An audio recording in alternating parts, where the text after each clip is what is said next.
zone. Those of you in the Eastern time zone have already been in the afternoon for an hour. Welcome to Gardening in the Panhandle Live in September. This is our Houseplants edition. We're really excited about this one, a super fun topic.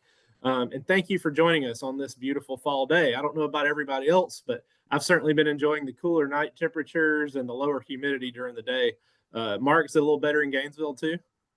Absolutely. Awesome. We love to see it. We've got a great crew online today for you to answer all your houseplant questions. So we'll go ahead and introduce our panel and get started. We'll start with Lauren. Good afternoon, Lauren. Tell us a little bit about yourself. Hey guys, I'm the horticulture agent over in Bay County.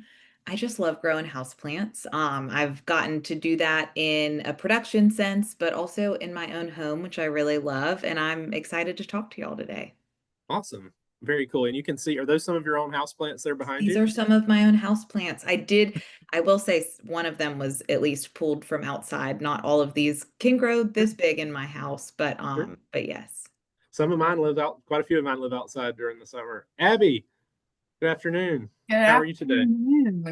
I'm good. So I'm Abby Smith. I'm in Jackson County and I am the horticulture agent here. So Jackson County is Central Panhandle for those that don't know where it's at.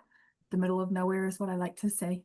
And like Lauren, I do have some production background in houseplants and tropicals. So I did some industry work before I was in extension in that field. So that was really cool. But yeah, I don't have any cool houseplants to show y'all like Lauren. And like I said earlier, my office is embarrassing. So I blurred it out for you all. I also don't have much here in the office to see today.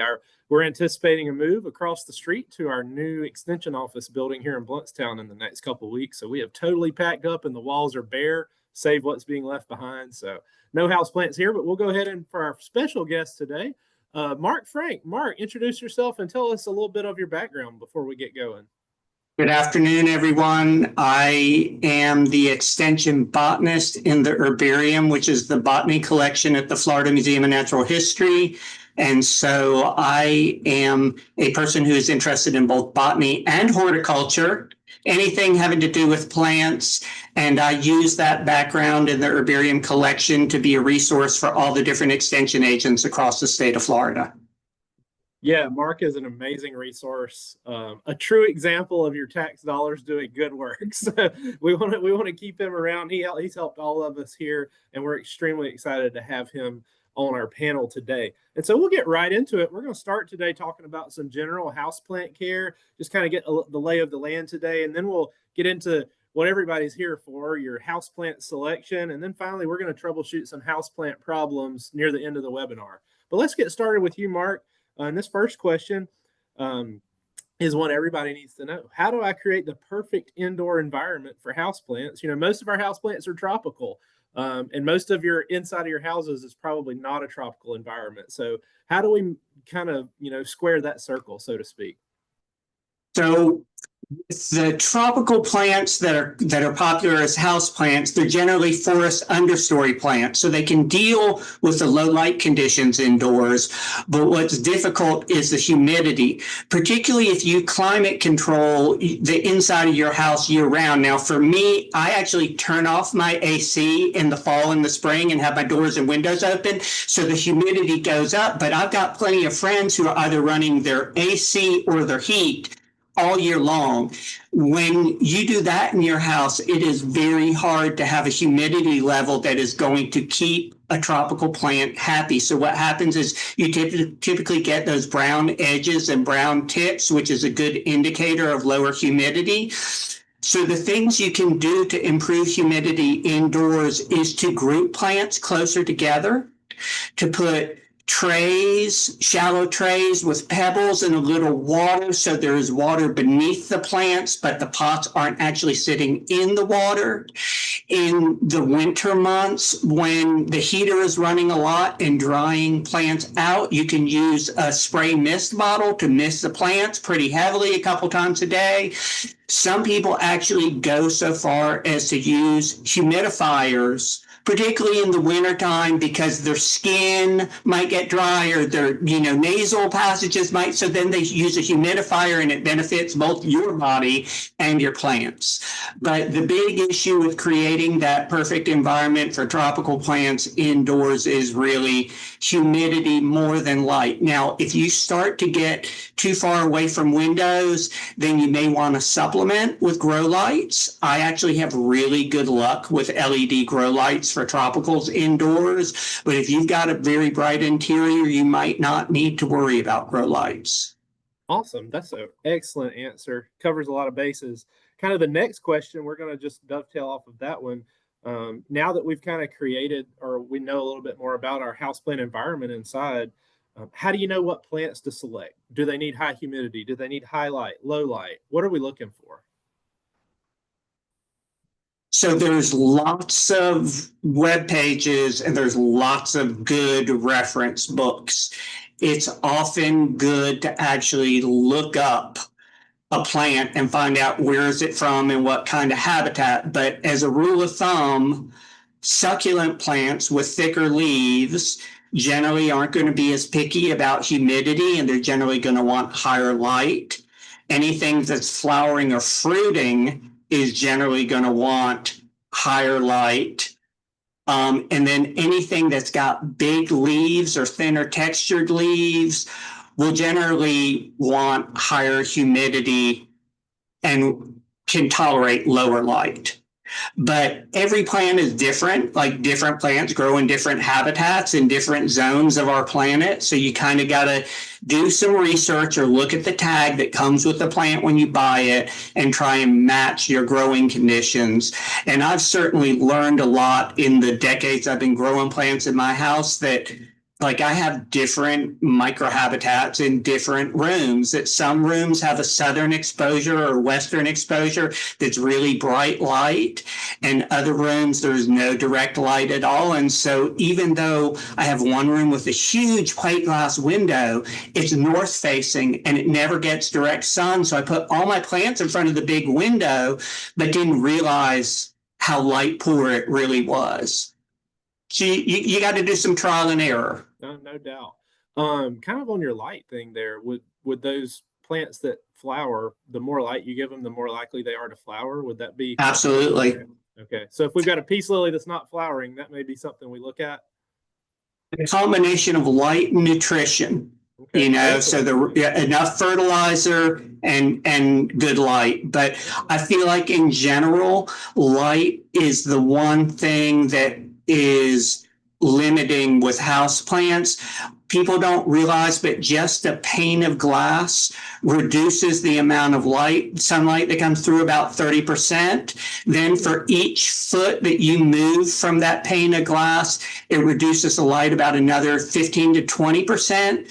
A screen on the outside of your window will reduce the light. So even in a very bright, sunny window, you can have a significant reduction in light. So I've actually come to the point now where I have grow lights in almost every room in my house except for my kitchen and my bathroom. And I'm amazed how much happier my plants are. Dan, before we started, I heard you say that a lot of your plants spend some time outdoors, and I used to do that too. Like, I would just barely keep plants alive indoors over the winter, and then I'd think of it as summer vacation where they could go out and be happy, get high humidity and higher light. But now with grow lights in my house, not as many of my plants go on summer vacation. I love that. Less work of moving everything around too. Very cool. Exactly. I love that. I'm gonna have to start doing that. Lauren, let's move on. Let's say we've grown a houseplant for a while. Maybe it's getting a little big for its pot, or maybe we've just bought a very small plant. We want to pot it up into this nice, cute pot we bought in our house. What's the best type of potting soil to fill those pots with? Yeah, if you're gonna, I think about potting soil on like a very large spectrum. You could go to a store and see very, very specific blends.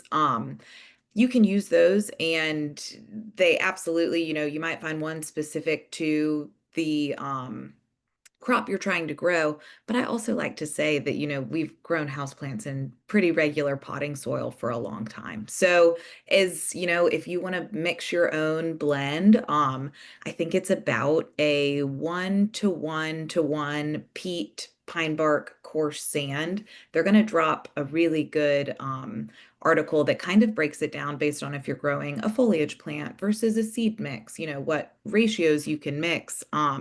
But importantly, whatever type of media you grow in, you just want to make sure that if it has a lot more peat in it, if it kind of holds itself when you squish it, maybe you don't maybe you don't water it as often as something that has a little bit more pine bark and a little bit more aeration in that soil. I think that's more important than getting the exact right blend for what you're growing and kind of treating it appropriately based on how it's responding in your house too. Love that. Trial and error is good. Mark, do you have a specific blend that you prefer over the years of your trial and error? I have to say I don't mix my own blend. I'm a fan of Safford potting mix, which a lot of people can actually buy at garden centers. And what I find is like with the Safford, if I'm growing succulents, I can add some more perlite or sand to make it better drained. And so I can kind of, with that Safford mix, just add, if I'm doing something from seeds, I'll add a little more vermiculite, make it lighter. So I can kind of just riff on that mix to add more pine bark to make it heavier and just use it. So I don't buy all the different succulent mixes in the African violet. I just have one standard mix, but some supplements that I can add to it to make it appropriate to the type of plant I'm trying to grow. Awesome. Great tips, guys. Thank you, Lauren and Mark. Abby, we're going to turn to you. All right. We've got our plants. We've got our potting soil. Now, how much to water, how to water. So we've got a question here about what's a good watering schedule. And of course, this is going to vary. We know it depends. So you're not allowed to say it depends. What's a good watering schedule? And what are your thoughts on the kind of the static watering systems like watering bulbs and things like that? So a watering schedule to me shouldn't be the correct terminology, just because your plant, and we just talked about so many different types of plants and the needs that they're going to have. Your humidity will also affect your watering as well. To me, I was taught in my prior experience dry growing. That sounds kind of contradictory, but your plant will tell you when it needs water. You don't want it to completely wilt out because then it could be on the verge of dying. We don't want that, obviously, but the best way that you can tell if your plant is ready for water, specifically houseplants, is testing the soil with your fingers. So a lot of that dry, crumbly on the top will indicate that you need irrigation. Also, a lot of people will like to irrigate based off the weight of their plant. So, and granted, I grew not potted plants in my prior experience. It was all tray plugs, but a heavy plug tray, when it's watered efficiently, should weigh between like 5 to 6 pounds when it's fully saturated. So your pot, and granted, some plants are bigger than others, so picking them up is not always feasible if you don't want to break your back for the big ones, but your pot weight will tell you if it needs water or not. The lighter it is, the more likely it is going to need some watering. Now, not every house plant likes a lot of water. Your more humidity favoring plants may need more than others. And there's some that can grow just in straight water all the time, depending on how you want to keep your plants. But those two methods to me seem to be the most effective. I personally don't regularly recommend watering bulbs. It's not to say that they don't work, but a watering bulb sometimes, and if they're not effective, they can leave constant saturation in your potting soil, and that's when you can run into issues like root rot or soluble salts of your potting soil. So if you irrigate regularly, you'll get some soluble salt buildup, which is common to see. We can talk about that later on. But watering bulbs will keep constant saturation, and then you can just run into some issues through that. Very good. Can I add something to that? Absolutely. That's why you're here. So we tend to think that plants are going to grow at the same rate throughout the year, but they actually really adjust their rate of growth depending on light wavelength. So they know when days are shortening and their growth slows. So we tend to want to just say, okay, I water my plants every week. Saturday is the day I water my plants. But the fact is that maybe they need twice a week watering in the summer when the temperatures are warm and the day length is long, but in the wintertime and their growth rate has slowed, they might need less water. So I really like what Abby said about kind of monitoring the conditions and not just going with a rote schedule, because what we're doing is looking at changes in growing season and changes in the need of the plant, right? That when it's not actively growing in the dead of winter, that it's not going to need as much water as it does when it is actively growing or actively flowering or fruiting in the warmer months. And what Awesome. I like to tell Go ahead. people is like, if you're someone who likes to be on a schedule, like you want to water your plants every week, just switch to checking your plants every week. Like touch them, look for bug, we'll talk about insects as well. It's just great with any plant you're growing to get comfortable knowing what it's like on a regular basis. Then it doesn't happen overnight. Very little things happen overnight, and you get to see that a little bit more that way too. And Brilliant most work, houseplants, guys. because they fall in a tropical range, less water is more to them because they can handle their water in their soil a little bit longer than most. They don't need it rapidly right away. Cool. Good answers, guys. Thank you. Lauren, we're going to stay with water for just a second. And we've probably all had this happen before. Let's say we've gone away for a couple week vacation and we come back and our plants are super wilted and we want to water it, but that soil has just tightened up into a little ball around the roots, and you pour water on it and just runs right off. How do we manage that if that should happen to us? Yeah, I hate that. But this is one of the most common things. Hydrophobic is the word I was Hydrophobic is the word, yes. Hydrophobic soil happens very often, especially in the conditions that we're describing. Plants that are growing in lower light levels than they would be outside, not as fast, not getting rain showers all the time or a lot of water put on them. Your soil can kind of become like a dry sponge, and we've all seen that water run down the side of it. So in the moment, there's really a couple different options. My preferred method is to get the chopsticks that I keep in my silverware drawer, and I kind of poke the soil around gently. You really don't want to break a lot of large roots, but that's going to let little forms of oxygen and aeration happen in your soil that as you pour your water in, it can kind of fill in. You don't want that water to rush through very quickly. You can also kind of soak that root ball in a bucket of water. You can do bottom watering as well. But you'll see around my house a lot, tiny little things that I'm using to break that soil open as it goes. You can also add more organic matter to a soil, and that can help with the long-term effects of avoiding hydrophobic soil. But once it's already happened, kind of getting it to retain water is the biggest priority there. Love it. Sometimes I find that super hydration really helps expand everything. And so instead of my plants going on summer vacation for light, I kind of move some things outside where I can water them with the hose and just water the heck out of them copiously till there's a lot of water running out the bottom. And it's harder to do that indoors because you're worried about water going everywhere. But if you're out on like a covered patio or something, you can kind of overcome that, and then they'll maintain that absorptive capability for a while once they've had a really good hydration with a hose. That's such a good point. I'm no longer allowed to put them in my shower. I used to put my plants in the shower to water them. I loved it. Yep, I did too. Very good photos. It was very cute. Not very cute for your plumbing system. So if you do that, just put something down. Exactly. Yeah, I have the same issue.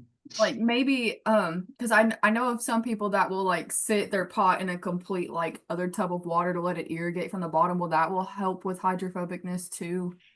If you've done it from the start, I think, but if it's really bad and you put it in there, it's going to kind of floats up. Yeah, the soil float up. The other thing I found, when the soil like actually gets so tight that it pulls away from the edges, I will often just top dress the soil in the pot, and that way it'll kind of fill in and it will help like seal the gaps around the edges so it's not just watering right down the sides. Awesome. This is how you know we're some true houseplant sickos, watering plants in the shower with us. So Showering with your plants. There you go. That's a new one for some of us. Mark, you talked about light and fertility encouraging flower. Well, we've talked about light a little bit. Let's talk about fertility. So how often would you recommend folks feed or fertilize, if you will, your houseplants? Okay, so the thing I have to admit here is Mark has many, many plant babies. Like we're talking thousands of potted plants. And that's why you're here. So, when you have that many babies, it can be hard to feed them. So I have to take the easy route. And the easier route for me is actually using a controlled release fertilizer like Osmocote or Nutricote. So when I pot things up, I incorporate some of that controlled release. Those are those little plastic pellets with the fertilizer inside. And it's incorporated into the soil. The smaller pots get a smaller amount. And if it's something that's in a 2 or 3 gallon pot, then it's getting relatively more of that Nutricote. And they make different formulations. They make 90-day, 180-day, 360-day. That's the period of time that I'll be releasing that fertilizer. So I actually go with a longer period of time, like 180-day fertilizer, and I don't do a lot of liquid feeding and I don't do a lot of spraying just because I have so many babies, right? Okay, so that's a personal decision. Are you going to do the blue stuff you dilute, or organic fertilizer, or a time release, and you kind of figure out what works for you? Then the other thing is, just like we were talking about, plants don't need the same amount of water year round. They're going to be growing typically less in the wintertime, and their nutrient needs are lower. So if you have a plant that's looking a little yellow, like it's has a nitrogen need, is much more likely that you'd want to address that with a foliar fertilizer or doing a liquid feed when it's actively growing in the summer. I pull back on everything in the wintertime. I feel like we're at risk of overwatering or over fertilizing our plants in the wintertime. So once it gets to late October, I'm really kind of stingy with both fertilizer and water until I see the day length really increasing in late February to early March. And then I start upping everything because I know that the plants are getting the signal from the light that, hey, it's springtime, time to start growing again. Awesome. That's great.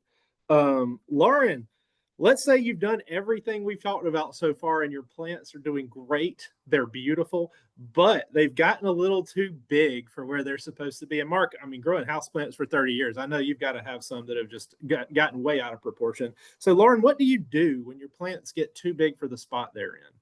It's a great question, and it's a great problem to have. I think there's a couple options. You can always take cuttings and share them with friends. You can take cuttings and root them and give someone a plant. Sometimes a cutting is a little bit, I don't know, it's like another baby to take care of that it doesn't have its roots yet.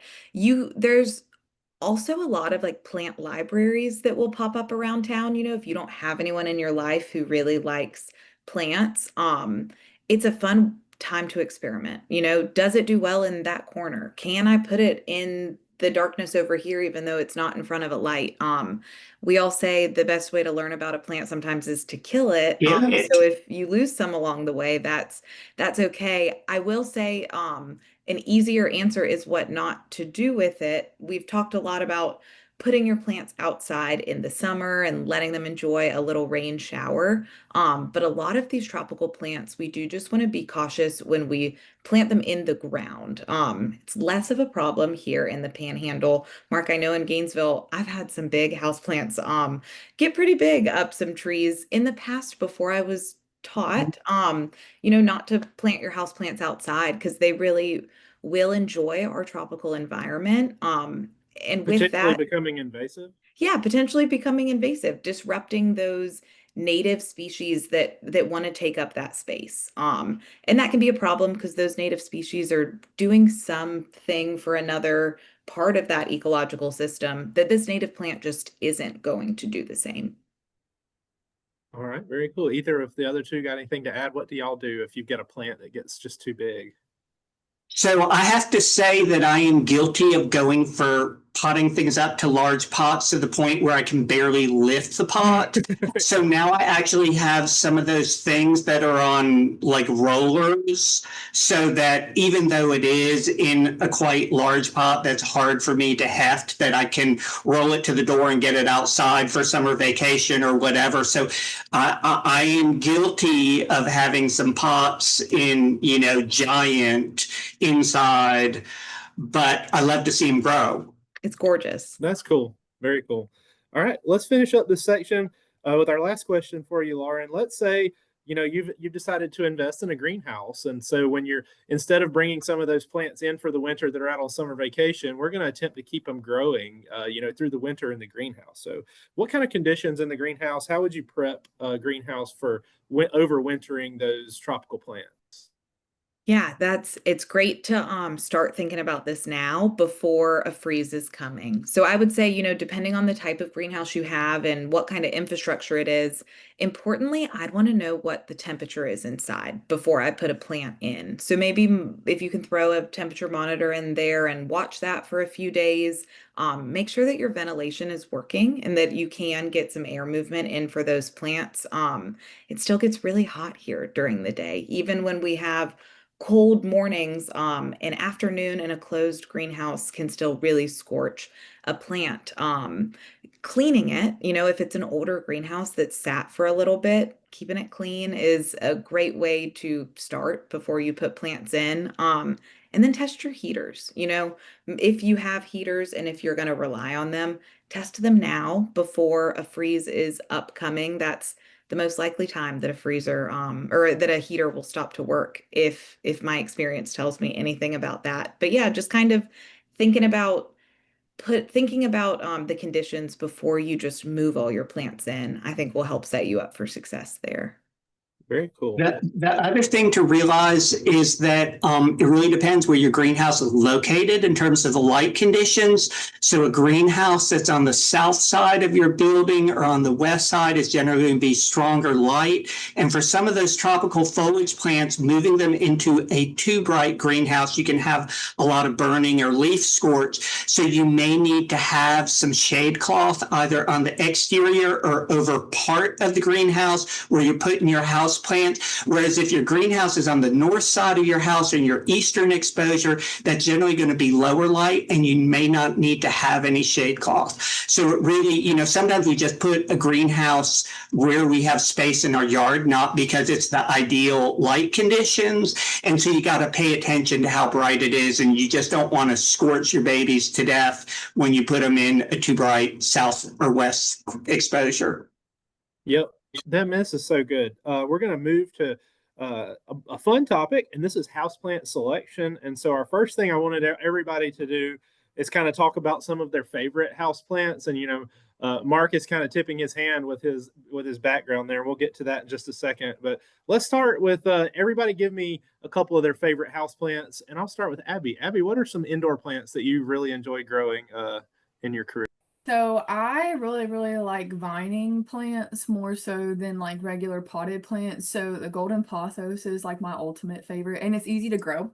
So, and it's easy to Can't go propagate. wrong. Can't go Right. And I really love syngoniums, or the arrowhead vine that people will call it. Specifically the strawberry cream, because I like the pop of pink in my house. I primarily keep that one on my porch. I've got some nosy dogs, so I keep it outside. And then I really like monsteras, or like your Swiss cheese plants. Those are really cool. It can get really funky. But yeah, those would be my top three probably. Those are great. All right, Lauren. I know it's going to be hard. It's hard for everybody to choose. We love these are plants. We're going to have show and tell. Show and tell, yeah. I'm really lucky that my favorite plants are plants I have here. This is my rabbit's foot fern. I think she's a couple years old, but it's so the big. creepiest, weirdest plant I have. And it's one of my favorite ones to show people who maybe don't know about them. My next one is This is an great. Apollema, and I think she needs a little cleanup. This is the easiest low light, in my opinion, plant to grow. If you've been to a mall, if you grew up going to malls or Disney. Let's bring malls back. I miss malls, by the way. Right? Bring mall plants back. That's the best part. these seemingly can just grow inside with kind of sporadic care when I give them. So those are really my two favorite. I haven't met many plants I don't like though. So I'm with you. open-ended. I have what do you call your rabbit's foot fern? Like like a name? Yeah, what's her name? Oh, I don't have one. I'll have to think about that. Okay. No. No, I had a rabbit's foot fern for probably a little over a decade. Oh, cool. Yeah, but we had a Christmas freeze a couple years ago, and she was outside on summer vacation, and Dad wasn't home, and they got her. So, but I've started a new one, so I'm excited. But yeah, those are such cool plants. Cool. All right, Mark, I know it's going to be hard to choose three, but So hard. So my background is this plant in the spiderwort and dayflower family. It's got a very unattractive common name, brown spiderwort, which I've never really liked, but this has a fairly big strap-like leaves that have purple hairs on them that just glow. This is one of those old-fashioned houseplants that our grandmas probably knew, but it's harder and harder to find today. But if you find one, snatch it up. They're tough and they're easy, and they're really attractive inside. They make little clusters of purple flowers in the center of the rosettes and mostly bloom in the winter to spring. Then I'm totally with Lauren on the aglaonemas, the Chinese evergreens. There's been tons of breeding, particularly in Thailand and Indonesia, where we have all of these color morphs. So I feel like I probably got 15 different cultivars of aglaonema now, and anytime I see one that I don't have, I got to take a cutting. And that's the nice thing about them is they're very easy to root from cuttings, and also they're very forgiving in terms of humidity and light. And so if you're kind of a less attentive plant parent, they can tough it out. And then a third one. All right, nobody's gotten my favorite yet. So what's your favorite? I don't know. We're gonna see if you got it. Julie got it. ZZ is my favorite. I was wondering if you got, and are you a fancy ZZ type person? Are you like the black leafed or variegated, or just good old fashioned ZZ? So I have a beautiful black, I think it's called Raven at home. Raven. I love it. I have propagated it several times. I gifted the 4-H agent in my office one, and it's doing excellent in a northern exposure window. It's probably 24 inches tall now and really healthy. So yeah, ZZ, specifically Raven, but any ZZ. ZZ is tough. It is. And Claire's like, I don't want anything that's going to be hard. And so I said, I have the plant for you. So it does really well. All right. I feel like a ZZ, if you size it up, they'll get big. I mean, that's an impressive size of a houseplant like that. If you ever go to the Walton County Extension office, they have one in their front lobby that's probably 25 years old, I would guess, and it's massive. It's in probably maybe a 30-gallon, 20 or 30-gallon container. It's huge. Anyway, moving on. We could talk our favorite plants all day. Literally all day. Abby, this is an interesting question. Let's say that we have an office building somewhere, maybe in our house. This is the only room that you're going to have a plant in. What would be your top pick for a plant without any direct light from a window? So calatheas, which if you like more leafy, purpley looking plants, those can take very minimal light. And it's not to say that they don't need any light at all, because they do to photosynthesize, but they do not have to have direct light from the window. Your spathiphyllums or your peace lilies, depending on the variety, most of them can grow in indirect light. Again, they're blooming though, so they will have to have some light, but some varieties like to be in a more darker environment. Your syngoniums too can take indirect light. There's a long list of them. I know we did tag an article of different types of houseplants from the Gardening Solutions website if you want to just peek and browse, but those would be a few that if you're familiar with them, that they would be good selections. Man, most houseplants, I can say though, they can take indirect light, at least with some light exposure during the day, but most of them can usually thrive with indirect light. And if all you have is indirect light, holler at Mark for some grow light. Grow lights are the answer to everyone's problems. And if you all are looking for some pretty inexpensive grow lights, I've had good luck on Amazon the last couple of years. There you go. Okay, very good.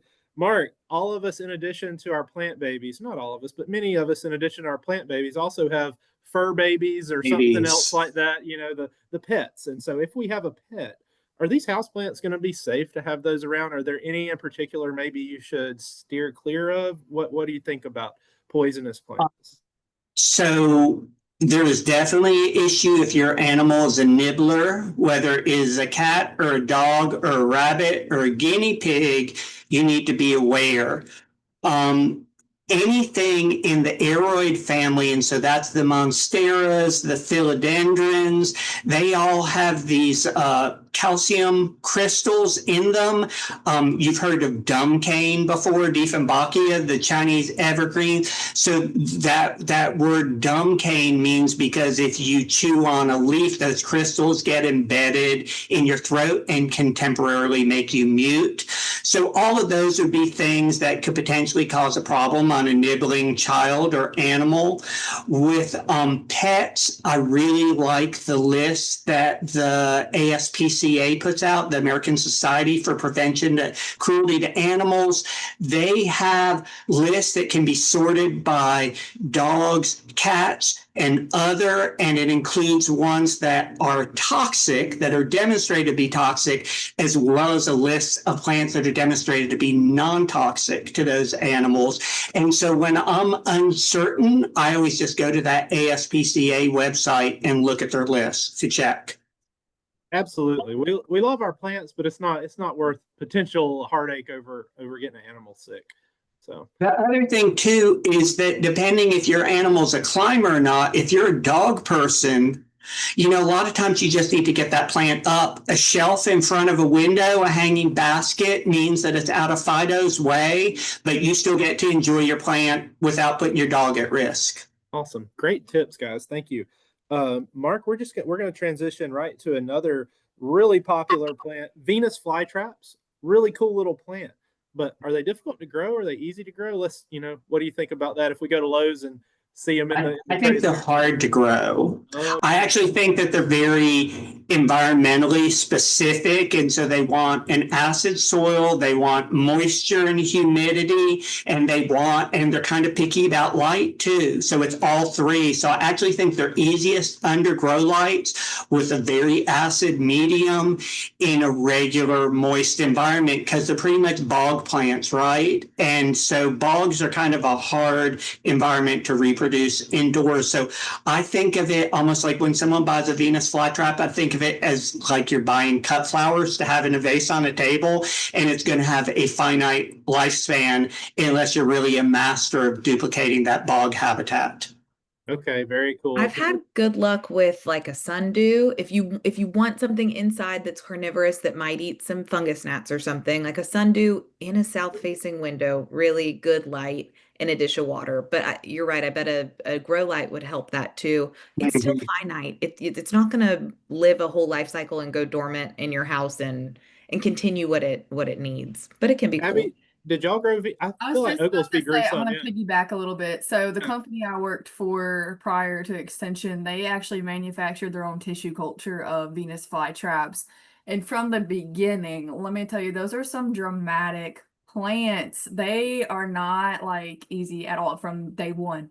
But our media that we would start the plugs in from the transplants was pretty much a primarily peat only mix. Peat moss mixture. And I'm trying to remember the feed. We had to give them a really strong feed to start them and to try to get those roots. I'm pretty sure it was like a 1717. It's been a while though. But yes, and they are photosensitive like no other. And they were attempting to start them in a highlight greenhouse bay. That was not a good choice. So if you get one to grow, you need to pat yourself on the back because those are some dramatic plants, but they're really cool once you can get them to thrive. And again, they're a bog plant. I've got some master gardeners that actually have created their own like pond bog in their backyard, and they bought some at our plant sale this past year and have transplanted them in like the more marshy areas, and they're probably like this tall now from March. So if you can get the right environment for them, they'll be really pretty. Mark, I sense a thought.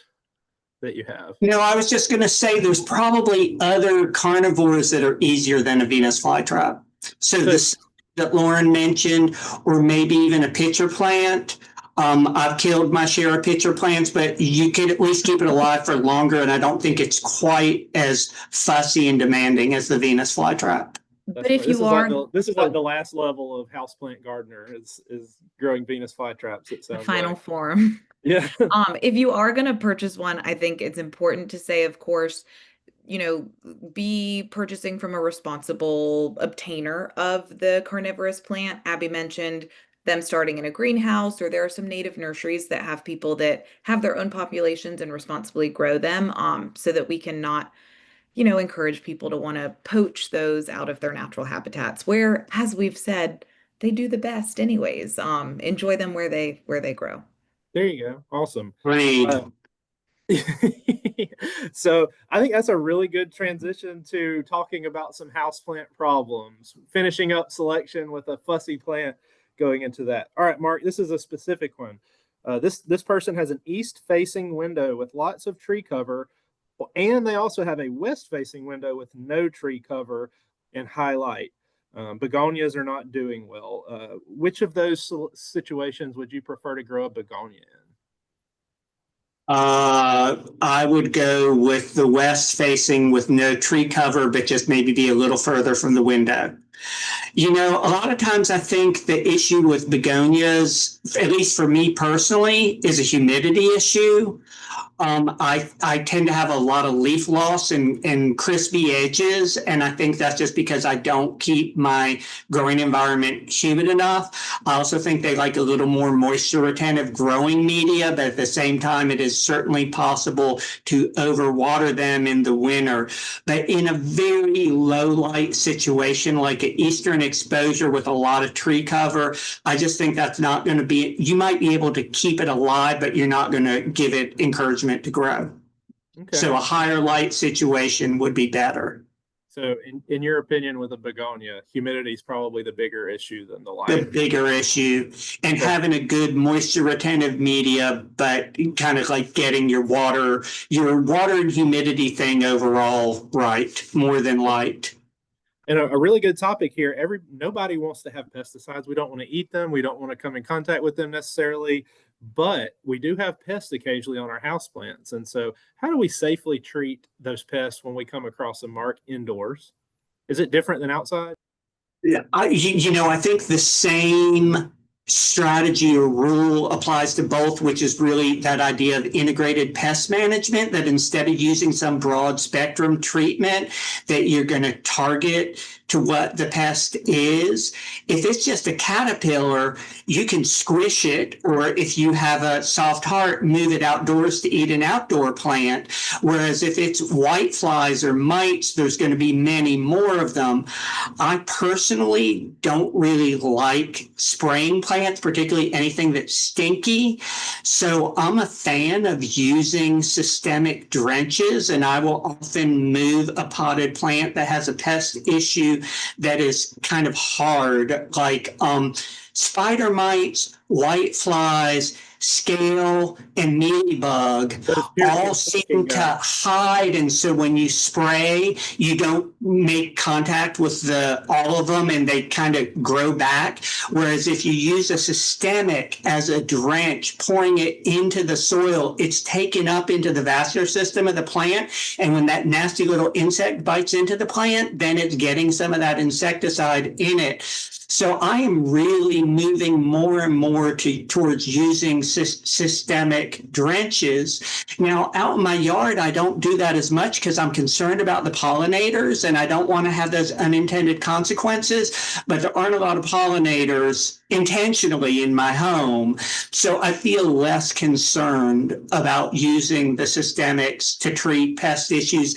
And it means it kind of gives you insurance that you're taking care of the problem and not missing out. I can't tell you how many times with like the scale that I've tried, like the little Q-tip with the alcohol, but you always miss one of those suckers, right? And then they have a million babies, and then they colonize your plant again.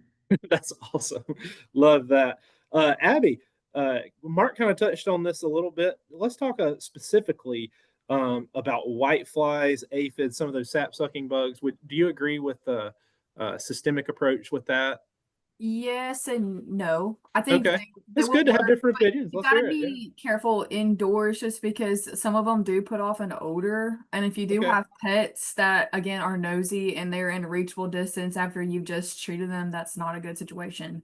But white flies specifically because they have those chewing mouth parts. What they're doing is, for those that don't know, they're trying to pretty much pierce your plant tissue, chew on it, excrete the sap from it, and ingest it. And the more they ingest, the more they excrete a honeydew-like mixture. It's very sticky. Your mealybugs, your white flies, your scale will all secrete that honeydew, and they will recolonize and just keep populating that way. In that case, if you have a high population of white flies or any of the other pests, again, like Mark said, treating them with some sort of chemical is going to be probably the most effective. But if you're able to like isolate one specific plant, maybe moving it outdoors away from your other house plants so they don't infest another pot, is going to be best. But I have noticed too, your watering, if you're over watering, that will also invite a lot of pests near your plants, especially ones that favor high humidity and can, lay eggs in a more Our humid friends, environment. the fungus gnat. The fungus gnats, Fungus gnats, absolutely. that will play a big effect into controlling them. But so if you're starting to see more spiders and maybe some lady beetles that have gotten in the house near your plants, that's actually a good sign because they are predatory and they feed on majority of the pests that we just mentioned, aphids, mealybugs, things like that. So you can also just let nature do its course and let feed on feed, it sounds a little morbid, but that is another biological control. If you don't like a systemic drench, your horticultural oils or an insecticidal soap is not as harsh as far as odor, so those can be effective, but you may have to apply like once or twice more than you probably would a systemic drench because they're oil based, so they're going to have to coat the insect eggs or the adults or whatever is hosting your plant to be able to eradicate the population. If you do decide to spray, a lot of times those guys will hide on the underside. So sometimes it's really useful to take that houseplant instead of trying to spray it inside, take it outside and kind of raise it up so you can use your sprayer to get it from the underside and from all different angles. And then you're going to more likely to be effective. Have y'all ever done a dunk too? Like it's a maybe further down the line for something you're really trying to kill, but if you mix up like more of a less concentrated solution than you would spray, and you're going to get some soap in it, but holding that down, picking it back up, not too long, and you don't want a high concentration. It will definitely burn some plant species. But that can make sure you touch as many as you can. I have dumped a plant before in Yeah. horticultural oil or so. It has happened, but And those are great answers. Integrated pest management. Sorry, I keep interrupting people.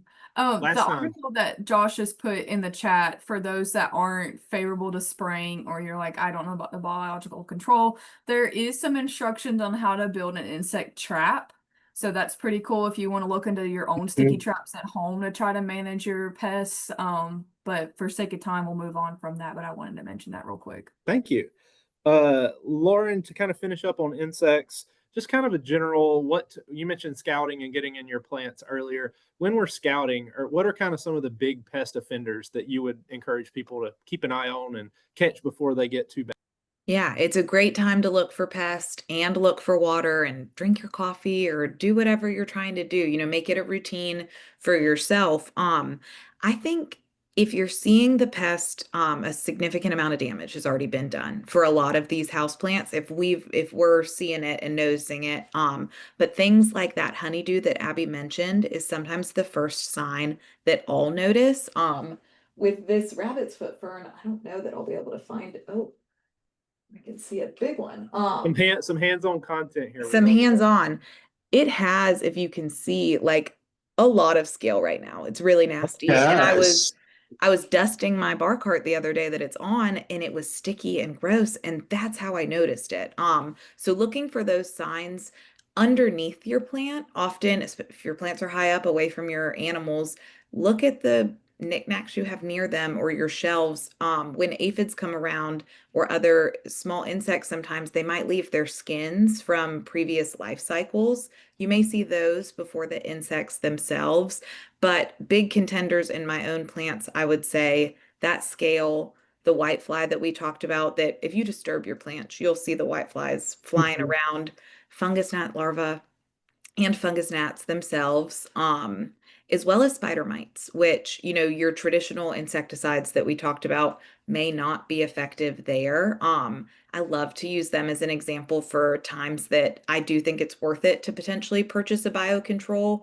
If you're into putting out bugs to combat the other bugs, the Persimilis is a biocontrol that only eats the spider mite. So it's a really good, they're there when you have the pest. They go away when they're gone, and they're very, very small.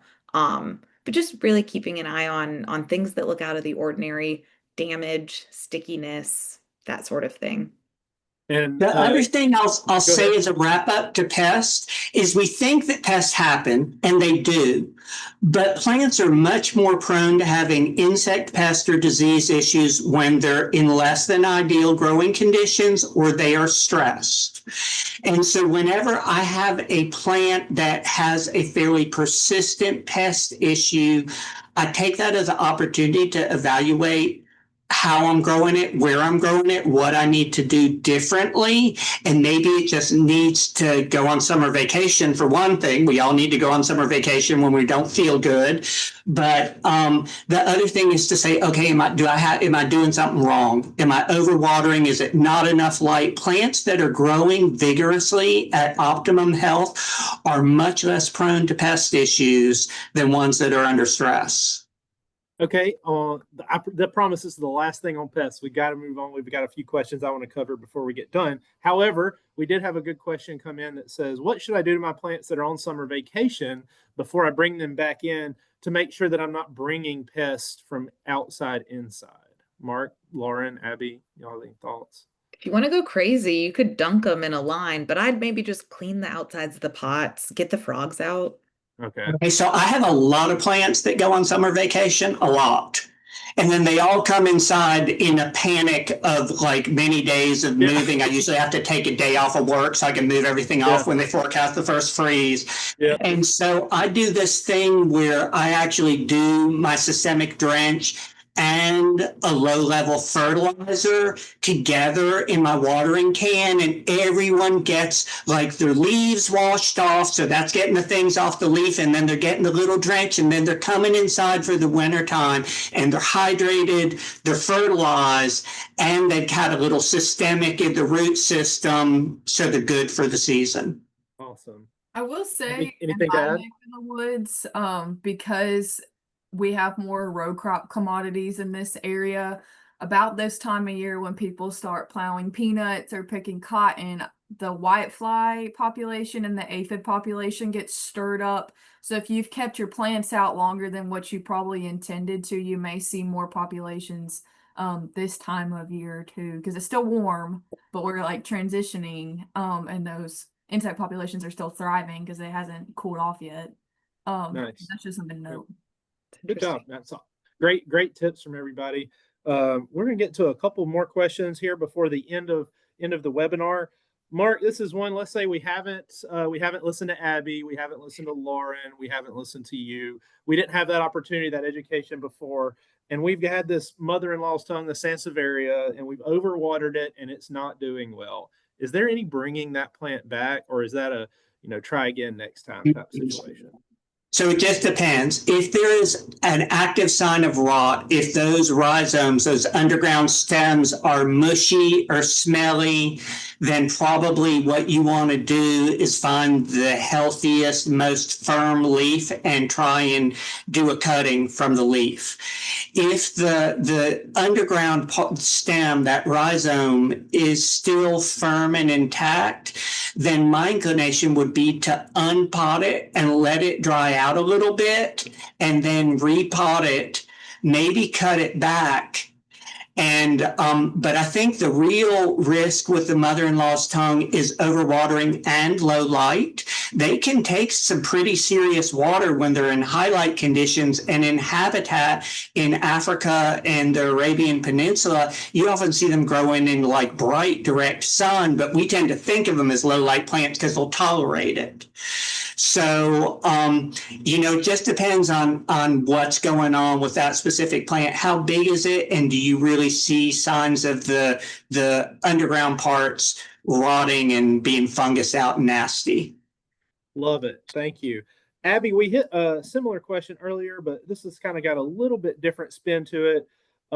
Just in general on repotting houseplants, when do you know that you need to do that? And maybe Marc can chime in from some of his plants that have gotten into huge pots. As you up pot, what's the cue to do so? So your houseplants generally are not going to be fast growers, which can be kind of a blessing in disguise. So you're not having to repot constantly, but when your container starts to look like it is too small to fit your plant, as in like you may see some side shoot roots coming through the top of the surface, you may see the plant, depending on what it is, putting off more babies, if it will put off more smaller plants. If it just looks like it can excessively not handle the container it's in anymore, that is a good sign that you need to repot your plant. Every repotting situation, I always recommend giving it fresh soil. You can reuse a little bit of what's left in that previous pot, but it's always a good idea to give it a refresh, just because when you're irrigating, your nutrients are draining out through the bottom pretty excessively, and it can lose nutrients over time, especially if you're not using like a slow release fertilizer like Marc mentioned. So giving it a new refresh of potting soil, mixing with the Osmocote or whatever it may be, like Marc's method, will help it stay really healthy. Generally, I tend to, and I'm trying to think of the best way to word this, and I'm losing my loss for words right now. So when I start a new plant, I kind of give it more of a bigger pot than normal, just because I know it's going to eventually expand. I don't want it to be too oversized, because then your root system may struggle a little bit more. But you got to think, if the roots are expanding down, and if it stays in this tight container all the time and is not being up potted, you can get a root knotting or root bound issue. And then that just causes more growing problems, and you'll see yellowing, you'll see wilt, you'll see maybe some hydrophobic soil because your root system's too tight to let any water penetrate. So just keeping a general eye on your plants. Again, if it looks like it needs to be, or if it's outgrowing your container, you're seeing roots go down the side, it's a good time to repot, or even roots coming through the bottom for your drainage holes. Excellent. The other thing to remember is that some plants love to be pot bound. Other ones really resent it. So you just got to pay attention, not take a one size fits all approach. But if you're seeing diminished growth, if you're seeing leaf loss, if you're seeing yellowing, if you're seeing frequent, as in multiple times a week, wilting, like you can't keep enough water, those all may be signs that you need to go up to a larger pot size. Awesome. We got a question I want to get to. I'm not familiar with these, but this is Asian jumping worms. Are y'all familiar with that particular pest? Anybody? I think it was referring maybe to the invasive Asian jumping worm. It's the ones that they have that really large white band around them. They're the ones basically that come in really large populations. They eat a lot of organic matter. That's why so they can kind of disturb natural habitats is really the biggest concern there, and production environments. If you had one in your plant pot, you don't want to give it to your friend and spread it around. In the article that they'll put out, there are instructions on how to, humanely euthanize or get rid of those worms, but I don't see it being too much of a problem in houseplants yet. More so our native ecosystems. Okay. Marc, let's go rapid fire through two last ones and then we'll close out. Care for Easter lilies. Can you grow those inside? It's tough. So what happens is we get Easter lilies in the spring, and they've actually been forced in a greenhouse environment. They've been brought into flower under very specific conditions. So you can keep them in flower and enjoy them for a month to several months. But in general, they are very hard to rebloom indoors. It is much easier for us here in Florida to plant them out in our yards and have that species, Lilium longiflorum, rebloom as a garden plant. If you want to try and regrow it indoors, Better Homes and Gardens has an article, which I think they're going to put up there in addition to the Gardening Solutions article, that talks about both the indoor and outdoor option. Generally, when it's done blooming, you're going to want to let it go dormant, cut it back, give it a several month dry dormancy, and then repot it into a new pot, highlight, and resuming watering. But still, indoors can be very hard to give it enough light to bring it back into bloom. You're going to have a much easier time outside in a garden setting getting a rebloom. Yeah, they're perfectly hardy. So put it outside. It's one of if the you have only room. plants I can think of that we did talk about today that will kill a cat. So if you have animals, specifically cats and lilies, not a peace lily, but the lilies that you'll get in a flower arrangement, I just don't bring them inside my house. Yeah, I agree. Good to know. All right, last question. Mark, what can I do with a corn plant, a Dracaena that's too tall? Well, you could stake it. You could. You could cut it back. You could. If you're going to cut it back and try and propagate it, the best time to do that would not be now when our day length is getting shorter and the temperatures are getting cooler. I would wait until springtime when it's actively growing again. It's best to just take a tip cutting, maybe 6 to 8 inches long, and then you're going to have this long length of lanky stem, and I would just cut it off. You could lay it down flat and try and get it to make multiple sprouts in a tray. But I tend to cut my plants low when I cut them back, so they'll kind of branch out from the base. It just depends what is your capacity to grow a large plant. I have to say I have high ceilings, so I do stake things with the bamboo and try and encourage them to get big, but it's just because I'm a crazy plant dad. All right, crazy plant dad. We got to know what's your biggest baby right now? Ooh, I've got a type of Dracaena circulosa with a really spotted broad leaves that is it's brushing the ceiling, so it's 10 feet plus. We love it. All right, follow up to that. What's your oldest plant baby? You know, it's not my oldest that I've had, but I actually have a mother-in-law's tongue that was started from a cutting that my mom got from her mother-in-law. So it is a literal mother-in-law's tongue. And she probably got that when she was married in her early 20s. So I've got a propagule off that. Now that's cool. I love that. Love that. 3 generations, right? That's right. Well, Mark, thank you for joining us so much today. Lauren and Abby, thank y'all for being on. Wealth of information, a really fun topic. So if you want to know more about houseplants, any of our panelists would be excellent resources. You can find us all online, Abby Smith, Lauren Goldsby, and Mark Frank. So with that, we'll go ahead and close out. I did want to advertise our next Gardening in the Panhandle Live will be a little under a month from now and on October the 9th. And we're going to be talking bulbs for the Panhandle, bulbs for Northwest Florida. One of my favorite topics. I absolutely love bulbs. So very excited for that.